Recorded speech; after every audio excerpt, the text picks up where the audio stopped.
I never thought I'd be standing outside in the snow, shivering at my own daughter's doorstep like an unwelcome stranger. Yet there I was, a 68-year-old woman with frost-nipped cheeks and a heart full of hope that had weathered far too many disappointments. The golden glow from Madeline's windows only emphasized the darkness that had settled around my life since I had signed away my home, my only real possession to give my children their dreams. The sound of laughter and clinking glasses filtered through the beveled glass of her grand colonial home. Just 3 years ago, I had been the one hosting our family gatherings, not begging for entry like some forgotten relative. I clutched my small, carefully wrapped gift tighter in my gloved hands.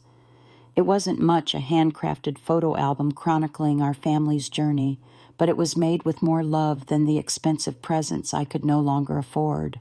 "You're making the right choice, Mom," Madeline had assured me when I sold our family home. "This investment in our futures will pay off for all of us." Porter, my pragmatic eldest, had nodded with confidence. "Once the restaurant takes off, you'll have your own wing in my house." And Violet, my soft-hearted youngest, had wrapped her arms around me. "Your sacrifice won't be forgotten, I promise." Their promises had warmed me then. After their father died unexpectedly, leaving us drowning in debt, I'd worked 2 jobs to raise them alone. The house was the culmination of 30 years of saving, sacrificing, and hoping. Selling it provided each child with enough capital to launch their businesses: Porter's upscale restaurant, Madeline's boutique, and Violet's graphic design firm. For the first few months, I'd shuttled between their homes, occupying spare bedrooms and trying not to be a burden. But as their businesses prospered, their doors began to close. Invitations to dinner became rare. Calls went unreturned. Eventually, I found myself in Mrs. Briscoe's garage apartment, surviving on my teacher's pension and occasional substitute jobs. My dignity as fragile as the thin walls around me. I pressed the doorbell and smoothed down my second-hand coat, suddenly conscious of how out of place I would look among Madeline's elegant guests. After a moment, the massive door swung open, and there stood my daughter, resplendent in a crimson cocktail dress, her hair styled in a way I had never seen before. Her smile vanished the moment she recognized me. Mom, confusion, not welcome, colored her voice. "What are you doing here?" "I brought a Christmas gift," I said, extending the package with a hopeful smile. "I thought maybe I could join you all for a bit. It's been so long." Madeline stepped onto the porch, partially closing the door behind her. The December wind bit at my face, but the frost in her eyes chilled me more deeply. "I'm sorry, but this is a private event," she whispered, glancing nervously over her shoulder. "Important clients are here, Porter and Violet too. It's not a good time." The word struck me like a physical blow. Not a good time. For her own mother. On Christmas Eve. "Madeline, I'm your mother," I said, my voice surprisingly steady despite the trembling in my chest. "And I appreciate that," she replied mechanically. "But you really should have called first." She glanced back through the doorway. "Maybe we can have lunch next week. I'll call you." But we both knew she wouldn't, just as she hadn't returned my calls for the past 3 months. In that moment, something inside me, something that had been bending under the weight of disappointment and rejection, finally broke. The truth crashed over me like an icy wave. I had become an inconvenience to my own children, a shabby reminder of their humble beginnings that had no place in their polished new lives. Looking past her, I caught a glimpse of Porter laughing with a group of well-dressed strangers, a crystal champagne flute in his hand. Through another doorway, Violet arranged appetizers on a silver platter. They were all there together. My 3 children and I hadn't even been told about the gathering. What happened next wasn't calculated or planned. It was simply the action of a woman who had finally reached her limit after years of selfless giving. I took a deep breath, straightened my shoulders, and gently pushed past Madeline into the warmth of the house. Conversations halted abruptly. Heads turned. The room fell silent except for the soft Christmas music playing in the background. "Mom," Madeline hissed, mortified. I stood there in my worn coat, holding my modest gift, facing a room full of strangers and the 3 children I had sacrificed everything to support, and then, with a dignity I didn't know I still possessed, I placed the package on a nearby table, removed my coat, and spoke in a clear voice that carried to every corner of the suddenly silent room. "Merry Christmas, everyone. I'm Josephine Merritt, Madeline, Porter, and Violet's mother." The silence deepened. My children stared at me, frozen in horror, as every guest turned to look at them, and in their eyes, I saw something I had never expected to see: shame. The silence that followed my introduction hung in the air like crystal ornaments on a Christmas tree, beautiful but fragile, ready to shatter at the slightest disturbance. I stood my ground as 30 pairs of eyes shifted between me and my children. Never in my 68 years had I caused such a scene. But something about the cold rejection at the doorstep had ignited a long dormant fire within me. Madeline recovered first, professional smile sliding back into place as she glided to my side. "Everyone, this is a wonderful surprise. My mother has joined us. Isn't that lovely?" Her voice rang with practiced charm, but I could feel the tension in her light touch on my elbow as she steered me toward a quiet corner. "What are you doing?" she whispered, her smile never wavering for the benefit of onlookers. "You're embarrassing us." "Embarrassing you," I repeated, keeping my voice low but firm. "I spent Christmas Eve alone last year while all 3 of you were together. I've left 12 messages in the past month. Is acknowledging your mother in public really so mortifying?" Porter appeared at Madeline's side, champagne glass still in hand, but his easy laughter replaced by a tight grimace. "Mom, come on. This isn't the time or place. These are important connections for all of us." "More important than family," I asked, genuinely curious what answer he might offer. Before he could respond, a distinguished man in his 70s approached our tense little group. His silver hair was impeccably styled, and his tailored suit spoke of old money, the kind that doesn't need to announce itself. "Excuse me," he said, extending his hand toward me. I couldn't help overhearing, "You're Josephine Merritt." I nodded, confused by this unexpected intrusion into our family drama. "Harrison Caldwell." He introduced himself. "I believe you taught my grandson Max at Jefferson High about 8 years ago. Advanced placement literature." The name triggered a flood of memories. Max Caldwell, of course, bright boy, wrote that remarkable essay on Steinbeck. How is he doing? Harrison's face lit up. "Graduated from Columbia last year. He's publishing his first novel this spring." "That's wonderful," I exclaimed, momentarily forgetting the tension. "He always had such a gift for storytelling." "He credits you with changing his life," Harrison continued. "Says your class was the first time anyone took his writing seriously." He turned to Madeline with an appraising look. "You never mentioned your mother was the Mrs. Merritt from Jefferson High."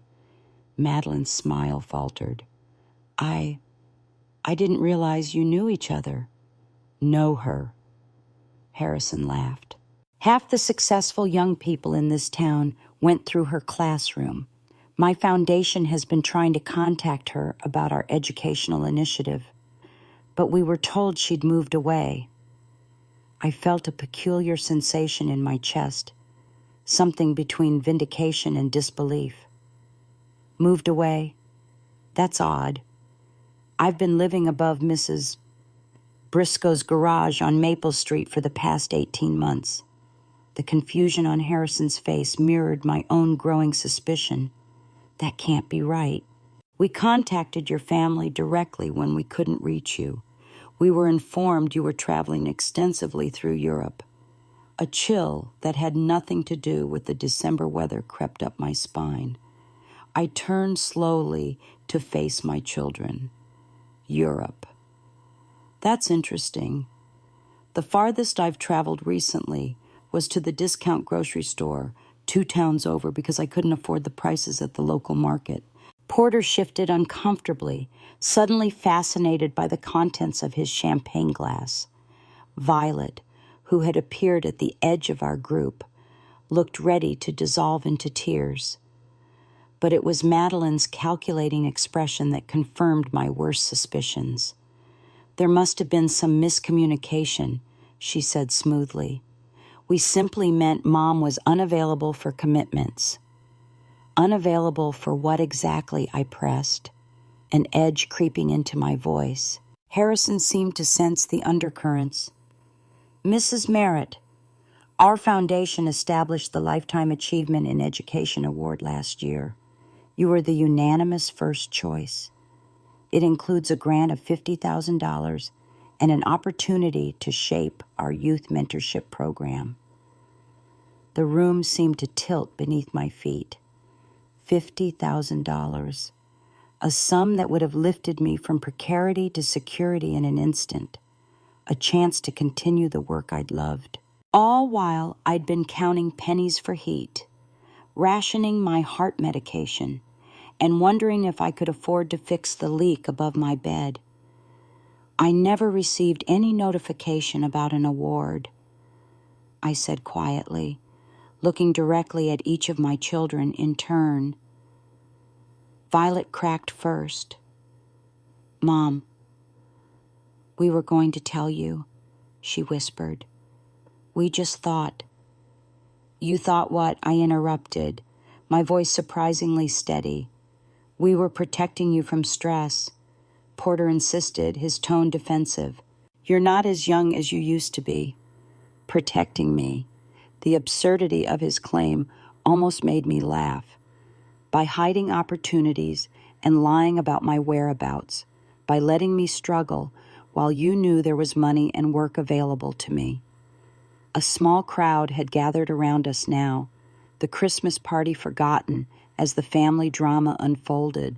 I should have felt mortified, but something had broken loose inside me, years of swallowed words and suppressed hurt rising to the surface. Mrs. Merritt, Harrison interjected gently. The award ceremony is next month. The position and the money are still available. I nodded gratefully before turning back to my children. I think we need to have a serious conversation about what's been happening. Mom, please, Madeline hissed. Not here. Can't this wait until tomorrow? I looked at my daughter, beautiful, accomplished, and utterly self-absorbed, and felt a strange mixture of love and disappointment. This woman I'd raised, who once brought me dandelions and asked me to read her stories before bed, now viewed me as nothing more than an inconvenient reminder of humbler beginnings. No, I said firmly, I don't think it can. As our tense exchange unfolded in the corner of Madeline's elegant living room, more guests began gravitating toward us. The festive hum of the party had diminished to hushed whispers and curious glances. I felt exposed, but strangely empowered, as though years of invisibility were finally giving way to recognition. Harrison Caldwell turned to address the gathering crowd. Ladies and gentlemen, I'm not sure how many of you realize who we have among us tonight. His authoritative voice carried across the room. Josephine Merritt revolutionized the English department at Jefferson High. For over 20 years, She mentored students who went on to become doctors, lawyers, writers, even a Pulitzer Prize winner. A murmur rippled through the guests. I felt my cheeks flush with unexpected emotion. My professional accomplishments had always seemed so ordinary to my children, hardly worth mentioning in their circles of influence.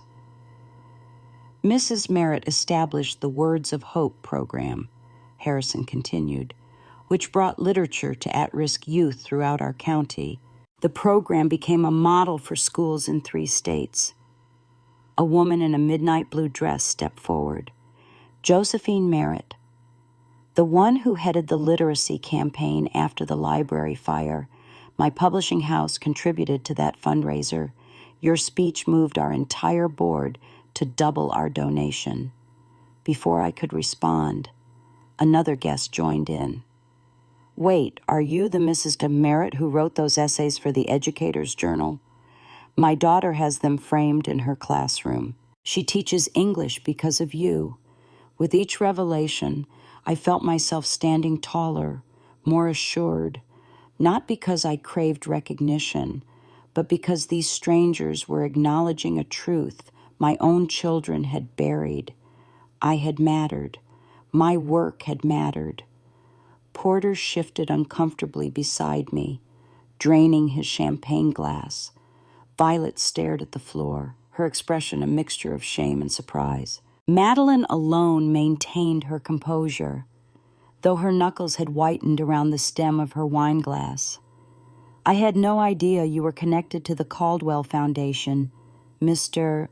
Caldwell, she said smoothly, attempting to regain control of the situation. We've been trying to reach your mother for months, Harrison replied, his tone sharpening. Our communications were intercepted with claims she was unavailable. Now I understand why. There's been a misunderstanding, Porter interjected, his business instincts kicking in. Mom's been taking a well-deserved rest after her career. Rest. I couldn't help but laugh, though there was no humor in it.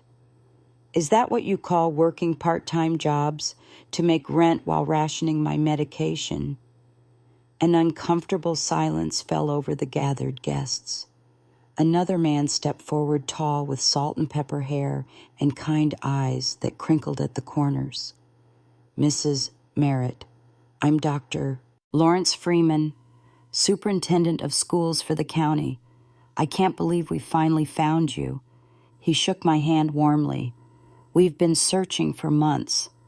The school board voted unanimously to offer you the position of director for our new community education initiative. I blinked in surprise. Director, I don't understand.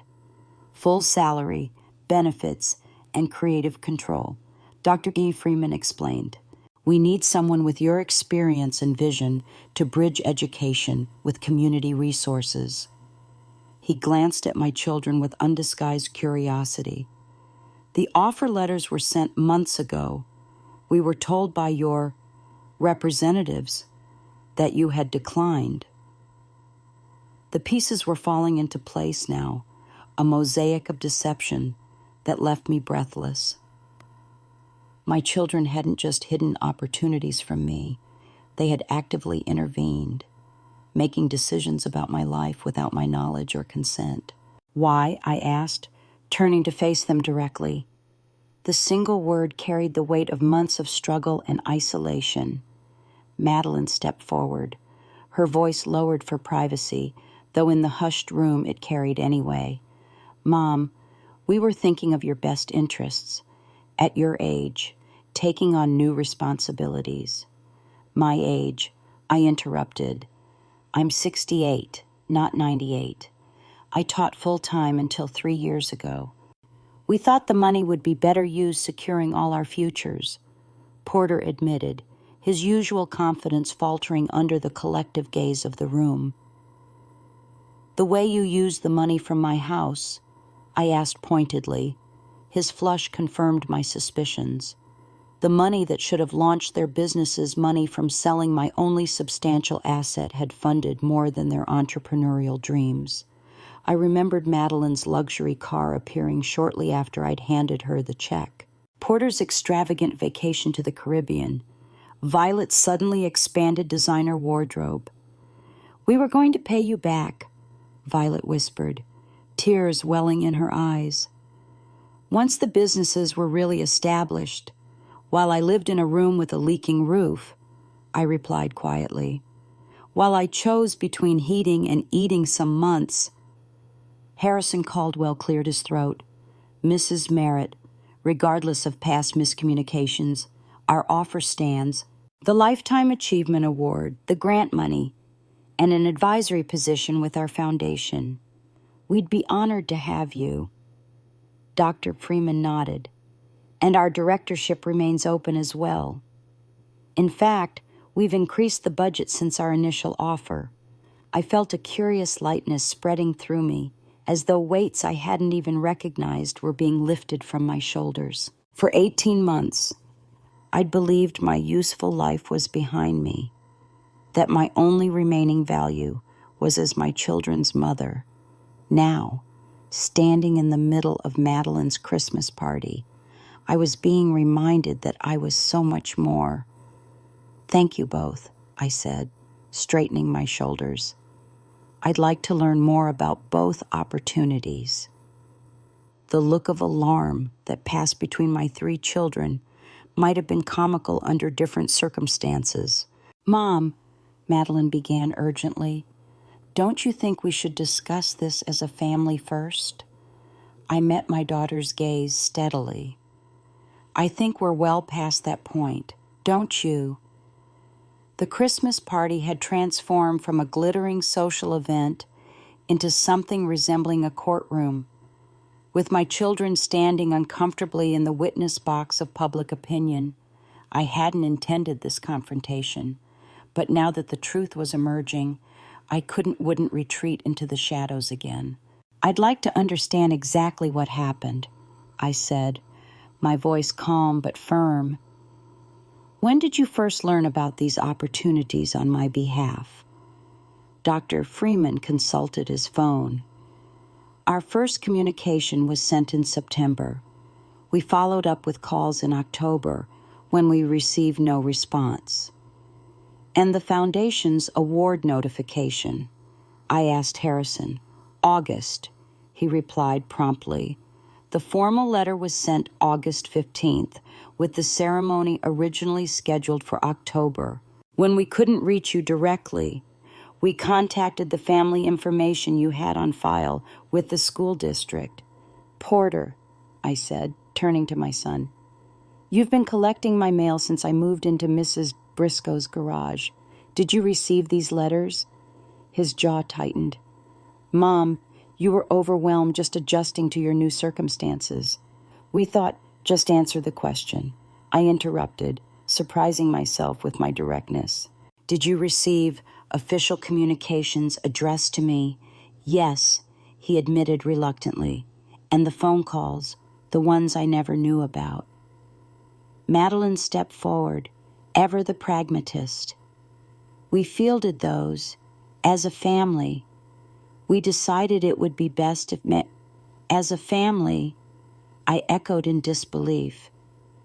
I don't recall being part of any such discussion. A woman near the buffet table, a reporter for the local business journal, I would later learn was typing rapidly on her phone, her eyes sharp with interest. This was no longer merely a family dispute. It was becoming a public revelation of deception. "Mrs. Merritt," Harrison said, his tone gentle but serious, "there's another matter that concerns me. The award includes a substantial financial component. A check for $50,000 was issued in your name in September." A collective murmur rippled through the gathered guests. $50,000 more money than I had seen in years. Money that could have lifted me from the precarious edge of poverty, fixed the leaking roof above my bed, paid for my heart medication without rationing. I never received any check, I said, though the truth was already crystallizing in my mind. Violet's soft sob confirmed my suspicions before Porter's tight voice cut through the room. The funds are being held in trust, he stated, his business persona taking over. For Mom's future needs. In trust. Harrison's eyebrows rose. With which financial institution, under what legal arrangement? Porter's hesitation was answer enough. You cashed the check, I said quietly, the betrayal settling like ice in my veins. You took money meant for me, money I desperately needed while I was counting pennies for basic necessities. And it wasn't like that, Madeline insisted, her professional composure finally cracking. We were investing it for you, for all of us. The businesses needed additional capital to reach profitability.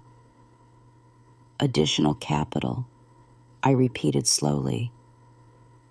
On top of the money from selling my house, the home your father and I spent 30 years paying for, the only significant asset I possessed. Dr. Freeman looked genuinely disturbed. Mrs. Merritt, had you known about the position we offered, the annual salary would have been $75,000, plus full benefits including comprehensive health insurance. Health insurance. The words hit me like a physical blow. For months, I had been rationing my heart medication, taking it every other day instead of daily as prescribed, because I couldn't afford the out-of-pocket costs on my limited Medicare coverage. Did you know about the health insurance too? I asked my children, my voice barely above a whisper. None of them would meet my eyes. I could have died, I said, the reality of their choices finally sinking in, not from old age or illness, but from being unable to afford medication I needed because you decided I shouldn't have opportunities or money meant for me. A distinguished older woman stepped forward from the crowd, her expression grave. This is more than a family disagreement. This sounds like elder financial abuse, potentially fraud. No one's pressing charges, Porter said quickly, his eyes darting nervously around the room. The woman extended her card to me. Elaine Montgomery, retired judge. When you're ready to discuss options, call me. I took the card mechanically, my mind reeling. This was never what I had wanted: legal consequences, public humiliation for my children. I had only wanted acknowledgement, respect, a place at the table of my own family. Harrison's voice cut through my thoughts. The foundation can reissue the award funds directly to you, Mrs. Merritt, and there will be additional compensation for your role moving forward. And the school district position remains open, Dr. Freeman added firmly. For the first time in 18 months, I felt something that had been absent from my life choice. Real options, a path forward that wasn't dependent on the whims or approval of my children. I need some time to think, I said, suddenly aware of how public this painful revelation had become. Madeline seized the opportunity. Everyone, please proceed to the dining room. Dinner is being served. As the crowd reluctantly dispersed, my 3 children gathered around me like chastened school children facing a principal. But I wasn't interested in their excuses or justifications. Not yet. Tomorrow, I said firmly. We'll talk tomorrow. Tonight, I need space to process what I've learned. Where are you going? Violet asked, tears streaming down her face. I squared my shoulders, feeling stronger than I had in months. Home, to Mrs. Briscoe's garage apartment, to figure out what comes next for me. I had just reached for my coat when the doorbell chimed, cutting through the awkward silence that had settled over the foyer. The dining room buzz continued in the background as Madeline's housekeeper hurried to answer the door. I'm not expecting anyone else, Madeline muttered, smoothing her dress with nervous hands. The heavy oak door swung open, revealing a tall, distinguished man with silver hair dusted with fresh snowflakes. His midnight blue overcoat was impeccably tailored, and he carried a tastefully wrapped package beneath one arm. But it was his eyes that caught my attention, warm, intelligent, and somehow familiar. "I apologize for being late," he said, his rich baritone carrying easily across the foyer. "My flight from Boston was delayed." He stepped inside, removing his leather gloves, and then froze mid-motion as our eyes met. For a moment, the decades seemed to fall away, and I was 22 again, standing in a college courtyard with my future stretching before me like an unwritten page. "Josephine," he whispered, disbelief and wonder mingling in his voice. "Edmund," I breathed, scarcely trusting my eyes.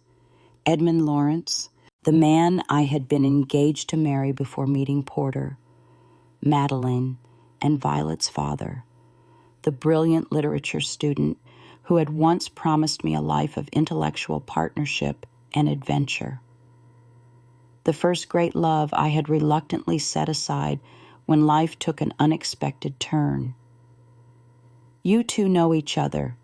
Harrison Caldwell asked, looking between us with interest. Edmund recovered first, closing the distance between us with long strides. "Know each other Josephine Mitchell Merritt now. I see was very nearly my wife." He took my hands in his touch sending a jolt of remembered connection through me. "It's been what, 40 years?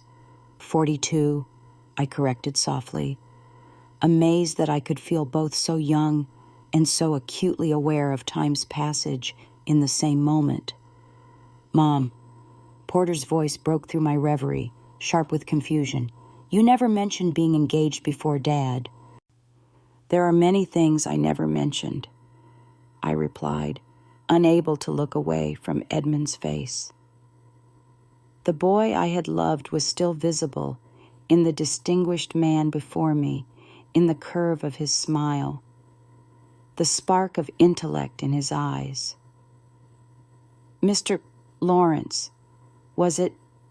Madeline stepped forward, assessing this new arrival with the calculated precision she applied to all potential business connections. "I'm afraid you've walked into a rather complicated family discussion." "Edmund Lawrence," he corrected, finally releasing my hands to extend one to Madeline. "CEO of Lawrence Educational Technologies." He glanced at me, and apparently a ghost from your mother's past. Harrison Caldwell's eyebrows shot up in recognition. "Lawrence Technologies, the educational software company." Edmund nodded modestly. "We specialize in adaptive learning platforms and educational outreach. In fact, I'm here tonight because your sister-in-law mentioned you were connected to the school district." He looked around with growing awareness of the tense atmosphere, though I seemed to have arrived at an inopportune moment. Dr. Gil Freeman stepped forward eagerly. "Mr. Lawrence, your company's work in educational technology is revolutionary. We've been hoping to implement your reading program in our district." "Call me Edmund, please," he said warmly before turning back to me. "Josephine, what an extraordinary coincidence. After all these years—" "Not entirely coincidence," Violet blurted, then flushed as all eyes turned to her. "I mean, Edmund, Mr. Lawrence is here for the educational technology presentation, the one Porter arranged through his restaurant investor." Edmund's expression shifted to one of confusion. "I was told I'd be meeting with school board representatives and potential educational partners. I had no idea Josephine would be here." Ed. His gaze sharpened as he looked at my children, though given she was one of the most innovative educators I've ever known, she should have been the first person invited. "Mom's been taking a break from education," Porter said carefully. "Not by choice." I responded quietly. Edmund studied my face, reading between the lines with the perceptiveness that had always characterized him. "Josephine, what's happening here?" before I could formulate a response that wouldn't expose the entire painful situation, Harrison spoke up. "Your timing is remarkable, Mr. Lawrence. We've just discovered that Mrs. Merritt's considerable talents have been underutilized lately. She was unaware of several professional opportunities that were intercepted before reaching her." Edmund's expression darkened. "Intercepted by whom?"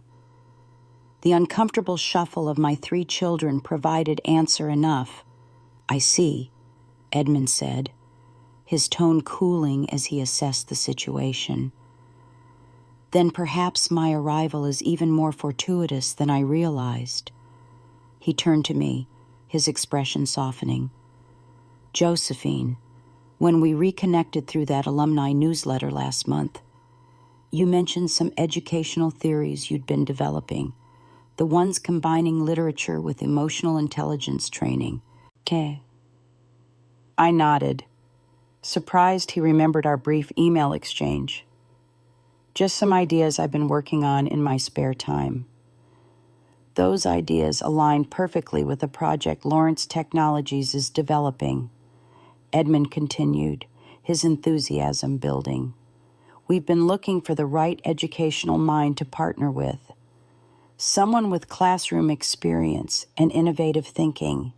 He paused, seeming to make a decision. "I came prepared to offer a partnership to whoever could bring the right educational expertise to the table, but now I'm certain you're exactly who we need."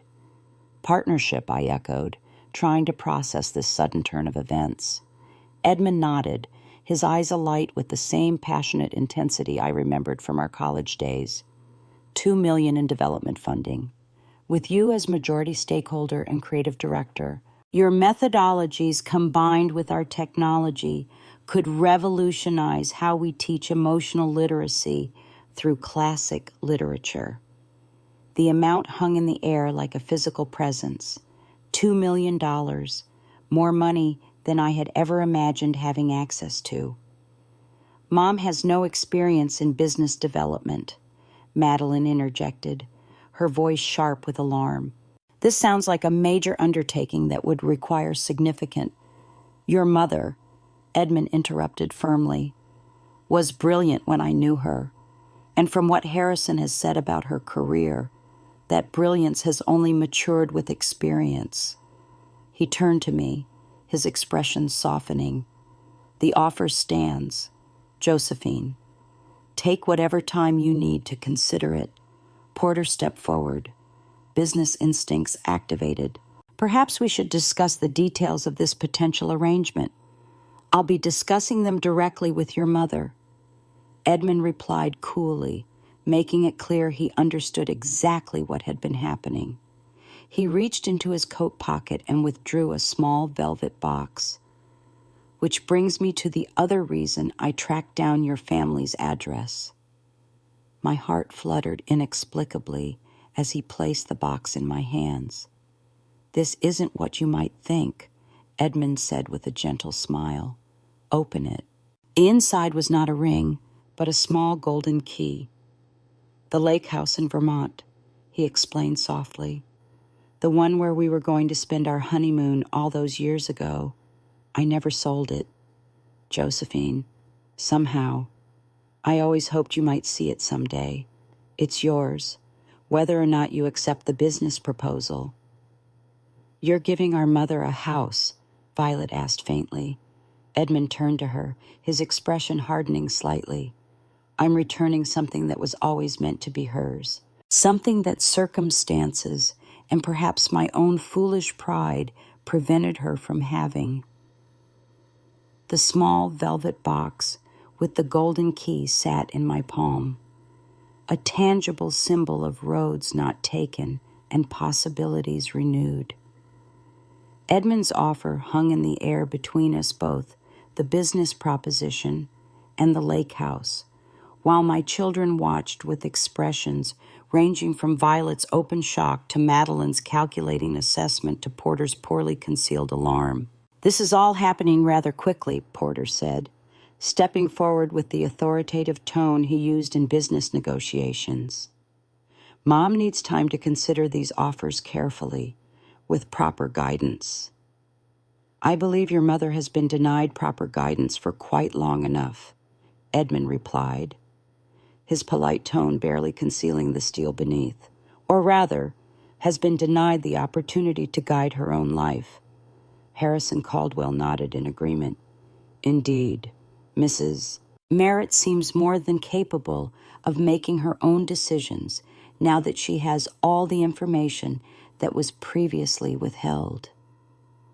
A flash of something guilt, perhaps, or resentment at being exposed crossed Porter's face. Madeline moved closer to me, her professional smile firmly in place, though it didn't reach her eyes.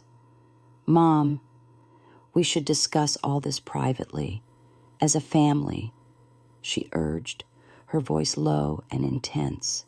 These are major life decisions. You shouldn't feel pressured to respond immediately. Pressure, I echoed quietly.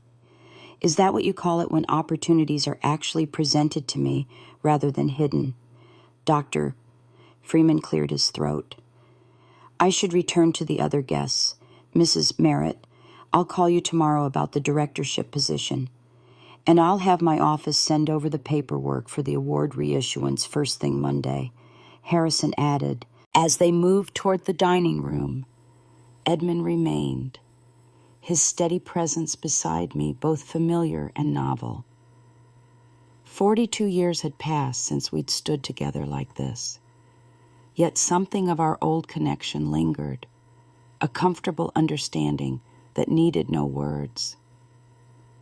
I should go as well, Edmund said gently. You have much to discuss with your family. The key is yours regardless of any other decisions. The lake house has stood empty too long. So I nodded, closing my fingers around the small velvet box. Thank you, Edmund, for everything. After he followed the others toward the dining room, I turned to face my 3 children, now huddled together like conspirators, or perhaps like defendants awaiting sentence. Mom, Violet began, her voice quavering. We never meant to hurt you. We thought we were helping. By hiding award money and job opportunities, I asked. By intercepting communications meant for me, by making decisions about my life without my knowledge or consent. We were protecting your retirement, Porter insisted, though his usual confidence had faded. Managing things so you wouldn't have to worry. While I worried every day about making rent, I reminded him quietly. While I chose between heat and medication, Madeline stepped forward, ever the pragmatist. We made mistakes in how we handled things, as she conceded, carefully avoiding a full admission of wrongdoing. But our intentions were to secure the future for all of us, including you. Your intentions, I echoed. I reached for my small clutch purse, the one I'd carried to countless parent-teacher conferences and school events over the years. From it, I withdrew a carefully folded document, holding it for a moment before extending it toward them. And what do you imagine my intentions were with this? Porter took the paper, unfolding it, with his sisters peering over his shoulders. Their expressions shifted in unison, from curiosity to disbelief as they registered what they were seeing. This is a deed, Porter said slowly, to our old house on Maple Avenue. But how? 6 months ago, I began tutoring Jacob Henderson after school, I explained. His grandparents are the couple who bought our house after I sold it to give you your investments, say. When they mentioned they were planning to sell, I asked if they would consider selling it back to me. But you couldn't afford it, Madeline said, her brow furrowed in confusion. The property values in that neighborhood have nearly doubled since we sold. I couldn't afford it alone, I agreed. But Mrs. Briscoe could. Your landlady. Violet's eyes widened. I nodded. Her late husband left her quite well off, and she's been looking for investment properties. We made an arrangement. She provided the funds. and I'll pay her back gradually from my teacher's pension, and now, it seems, from my new position at the school district. My children stared at me, clearly struggling to reconcile this resourceful, determined woman with the dependent mother they thought they knew. "You did all that without telling us?" Madeline asked, sounding almost hurt. "Yes," I replied simply, "just as you made decisions about my life and my future without telling me." The parallel was undeniable, and I could see its impact register on their faces. "So what happens now?" Porter asked, holding the deed as though unsure whether it was real.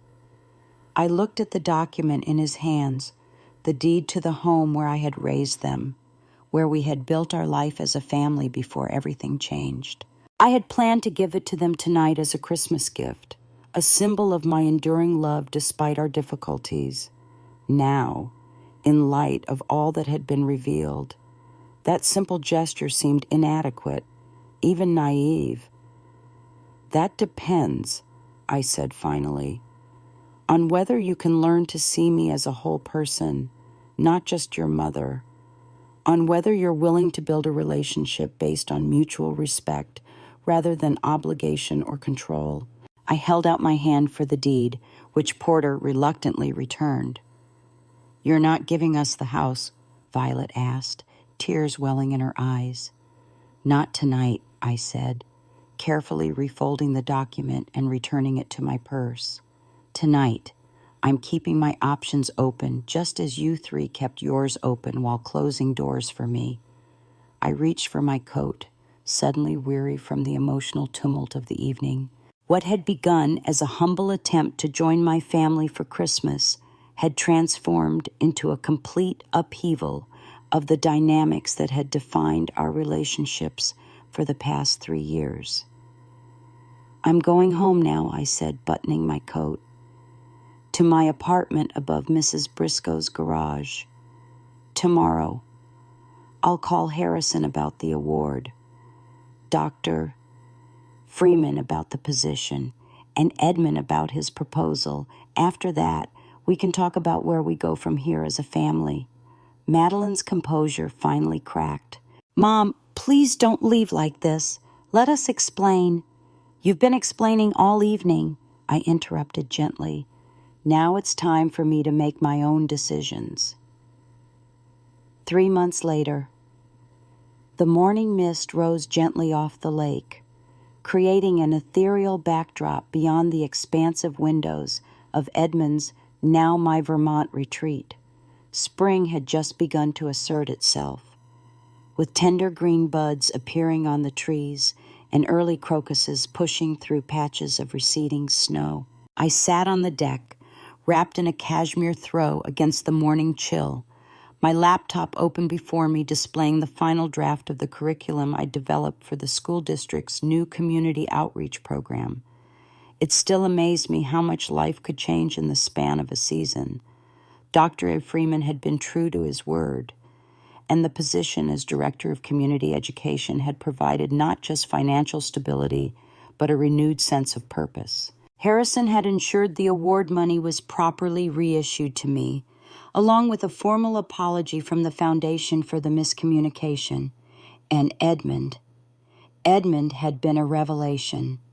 Our reconnection had progressed with the careful consideration of 2 people who had lived full lives separately and now found themselves with an unexpected second chance. The business partnership was proceeding wonderfully. My educational methods paired with his technology were already attracting significant interest from schools across 3 states. My phone buzzed with an incoming text, pulling me from my reflections. It was from Madeline. "We're about 20 minutes away, bringing lunch as promised. Porter made his new spring soup." I smiled, feeling the familiar mixture of hope and apprehension that had characterized our carefully orchestrated family visits over the past months. After that explosive Christmas dinner, we'd established a fragile truce, one that required effort from all sides. "Penny for your thoughts," Edmund said, emerging from the house with 2 steaming mugs of coffee. He settled into the chair beside me, his presence a comforting constant in this season of change. "They're worth at least a quarter these days," I teased, accepting the warm mug gratefully. "My children are coming, all 3 together this time. Previous visits have been one-on-one." "Good," he said firmly. "They need to learn to see you as an individual, not just a mother they can collectively manage." The family therapy sessions I'd insisted upon had revealed just how much my children had collaborated in their efforts to handle me after I sold the house. What they had initially justified as protection had evolved into control, then neglect, and finally outright deception. Facing these uncomfortable truths had been painful for all of us. "Do you think we're doing the right thing?" I asked, gesturing toward the manila envelope on the table between us, the one containing the papers for our family home. Edmund covered my hand with his. "I think you're giving them an opportunity to show they've changed. What they do with it is up to them." The sound of tires on gravel announced their arrival. I straightened my shoulders and took a deep breath, no matter how many boundaries I'd established. Seeing all 3 of my children still stirred that maternal instinct to smooth things over, to make everything all right. But I wasn't just a mother anymore. I was Josephine Merritt, educator, business partner, homeowner, and woman with her own dreams and ambitions. That was something all 4 of us were still learning to navigate. They emerged from Porter's SUV looking slightly uncomfortable in this unfamiliar setting. Porter carried a large insulated food carrier while Violet clutched a bouquet of spring flowers. Madeline, ever the coordinator, directed their approach with subtle gestures. "Mom," Violet called, hurrying ahead of her siblings. She embraced me warmly, pressing the flowers into my hands. "The property is gorgeous. Those windows are incredible." "Say, thank you, Carl," I said, accepting the flowers with genuine pleasure. "It's peaceful here." Porter and Madeline approached more cautiously, their eyes taking in the impressive lakefront property. "Quite a change from Mrs. Briscoe's garage," Porter observed, his tone carefully neutral. "Life is full of surprises," I replied evenly. Edmund stood to greet them, extending his hand. "Welcome. I hope you had a good drive up." Madeline shook his hand with professional courtesy. "Thank you for having us, Mr. Lawrence." "Edmund, please," he corrected gently. "We're all adults here." An awkward silence fell, heavy with the unspoken history between us. Then Porter cleared his throat. "We brought lunch," he announced, holding up the carrier. "I made my restaurant's new spring vegetable soup, and Madeline insisted on catering from that new French place in town. And I baked those lemon cookies you always loved," Violet added. The gesture touched me. They were trying, each in their own way. "That sounds wonderful. Let's eat out here while the weather holds." As we arranged the elegant spread on the deck table, I noticed how carefully my children watched me, studying my interactions with Edmund, noting my comfort in this new environment, perhaps searching for signs of the mother they remembered in this more confident woman before them. "So," Madeline began as we settled around the table, "how is the curriculum development coming along?" "Very well, I replied. "The pilot program launches in 3 schools next month. Mom's approach to integrating literature with social-emotional learning is revolutionary," Edmund added. "We've already had interest from educational publishers." Porter raised an eyebrow. "Still feels strange to hear our mother described as revolutionary." "Only because you never bothered to ask about her work." Edmund observed mildly. I shot him a warning look. We had agreed to remain civil, regardless of provocation. That's fair, Porter acknowledged, surprising me. The family therapy sessions have made it pretty clear how little attention we paid to Mom's professional life. Violet nodded, her eyes downcast. We saw what we wanted to see, a mother who existed only in relation to us. And now, I asked quietly. Madeline met my gaze directly. Now we're trying to see you as you are, not just our mother, but a woman with her own life and accomplishments. The simple acknowledgement brought unexpected tears to my eyes. It was all I had wanted to be seen, to be valued for my whole self. I reached for the manila envelope. That's why I asked you all here today to discuss the family home. Their expressions tensed immediately. We know we have no right to make any claims on it, Madeline said carefully. Not after what we did. I opened the envelope and spread the papers on the table. I've set up a trust. The house will be held in it with all 4 of us as beneficiaries. None of us can sell without unanimous agreement. They stared at the documents in shock. But why, Porter asked, after everything, why would you include us? I took a deep breath. Because that house represents our family history, the good and the bad. Your father and I raised you there. It's where we became a family. And despite everything that's happened, we are still family. Mom, Violet whispered, tears streaming down her face. We don't deserve this. This isn't about deserving, I explained. It's about healing, about finding a way forward that honors our past without being trapped by it. Edmund squeezed my hand supportively, and for once, my children didn't bristle at the gesture. There are conditions. I continued. The trust includes provisions for regular family meetings, continued therapy, and financial transparency. We all contribute to maintenance costs according to our means. Madeline nodded slowly, her business mind already processing the practical aspects. It's fair, more than fair. It's a second chance. One we didn't earn, Porter said quietly. Sometimes, Edmund observed, the most valuable gifts are the ones we don't deserve. I looked at my 3 children, flawed, complex adults who had hurt me deeply, yet remained irreversibly connected to my heart. I'm not giving you this because I've forgotten what happened, I said carefully. I'm giving it to you because I remember who we were before and I believe in who we might become. Violet reached for my hand across the table. Can you ever really forgive us, Mom? I considered her question carefully. Forgiveness isn't a single moment, Violet. It's a process, one we'll work through together, day by day. Porter raised his water glass. To new beginnings, then. And to our mother, Madeline added softly, who taught us the hardest lesson of all, by finally standing up for herself.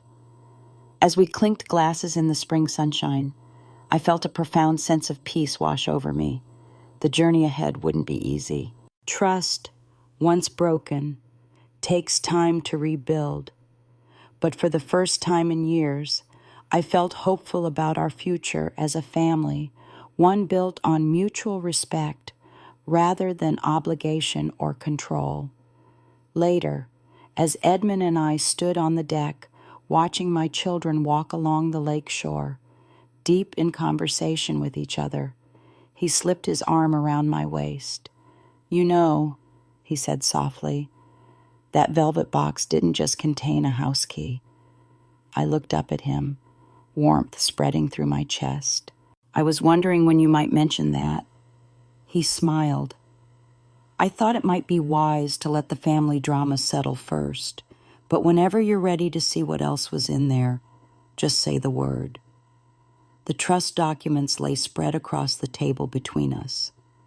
legal language giving formal structure to what I hoped would be a new chapter for our family.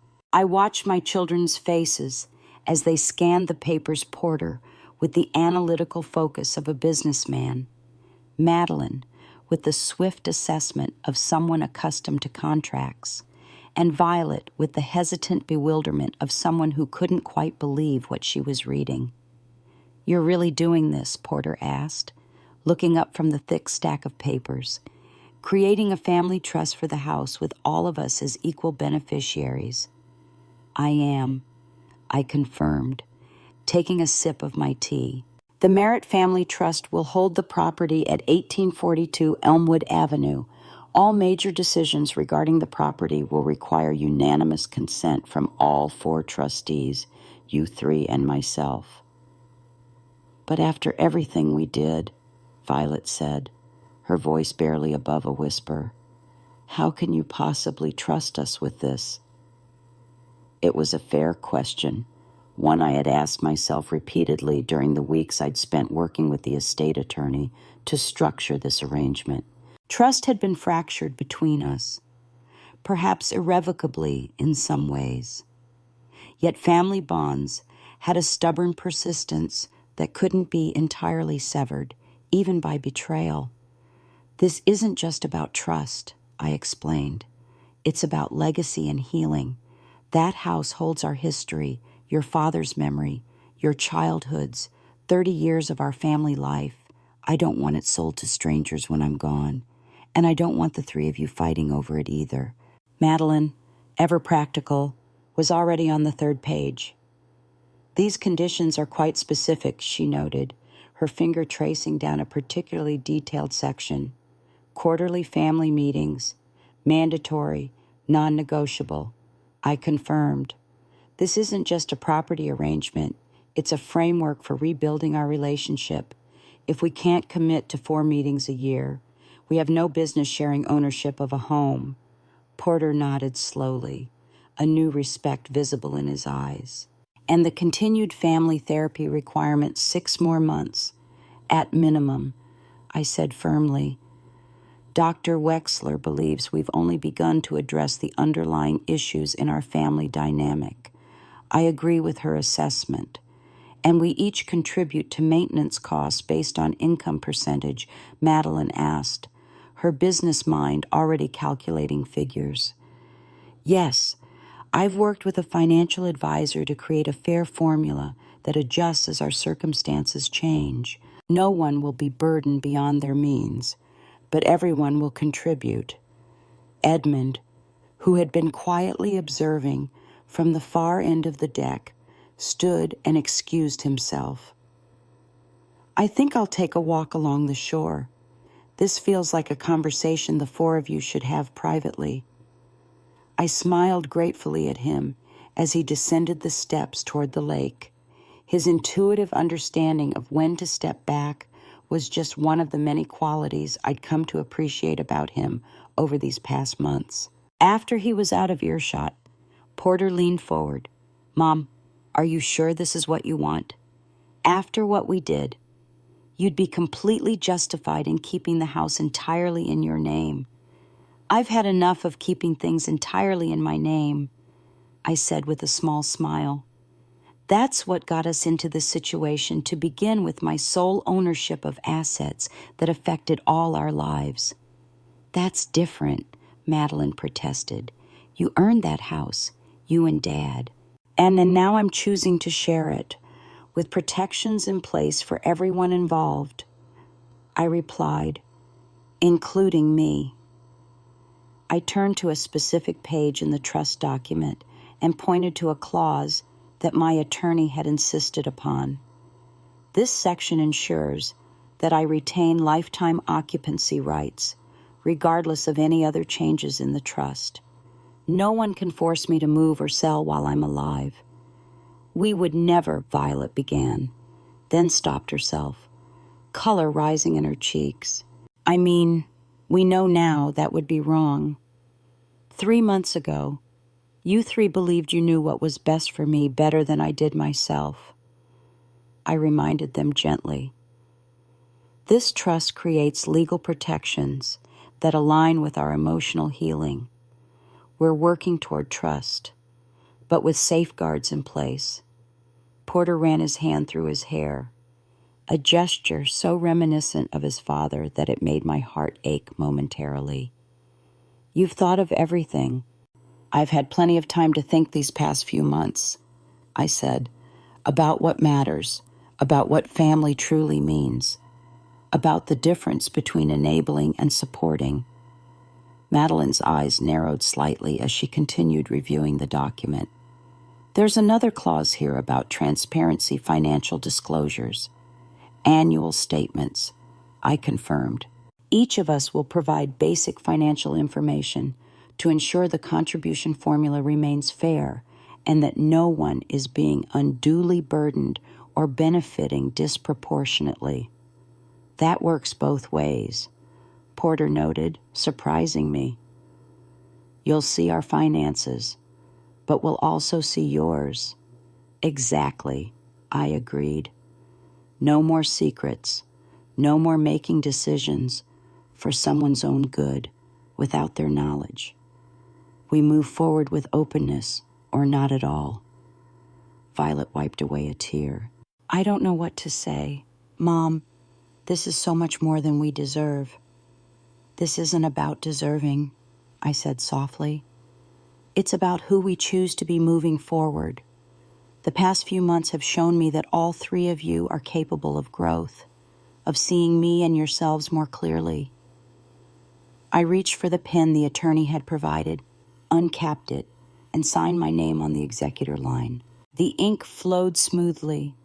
My signature bold and clear, Josephine Claire Merritt, with no hesitation or uncertainty. I slid the papers toward my children. The choice is yours, I said. I'm offering a path forward, not an easy one, but one with the potential to heal what's been broken between us. You can sign today, take time to think about it, or decline altogether.